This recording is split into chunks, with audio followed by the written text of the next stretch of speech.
মুসলিম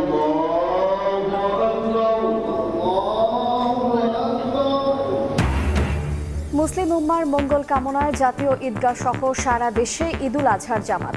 লাখ লাখ মুসল্লির নামাজ আদায়, ত্যাগের মহিমায় উজ্জীবিত হওয়ার প্রত্যাশা।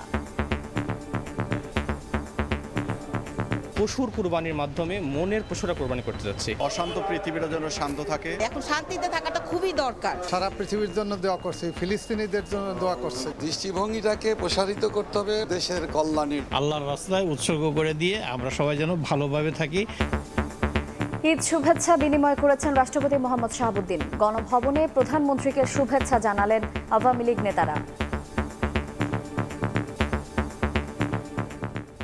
দেখছিলেন প্রধান শিরোনাম। সন্ধ্যার সময়ের সঙ্গে আছি আমি শায়লা রহমান ইমা। এবার অন্যান্য শীর্ষ সংবাদ। রাস্তাতেই আস্থা নগরবাসীর, উপহারের ঘোষণা দিয়েও নির্দিষ্ট স্থানে করানো যায়নি পশু কোরবানি। প্রায় প্রতিটি বাড়ির আঙিনায় একই চিত্র, তাই চাপাচ্ছেন প্রচারণার অভাবকে। টানা বৃষ্টিতে ফিকে সিলেটবাসীর ঈদ।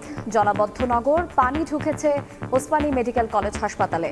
ঢলের জলে ভাসছে সুনামগঞ্জ, দোয়ারা বাজারে পানিবন্দী ৫,০০০ মানুষ। নিউ জলপাইগুড়িতে কলকাতাগামী যাত্রীবাহী কাঞ্চনজঙ্ঘা এক্সপ্রেসকে মালবাহী ট্রেনের ধাক্কা।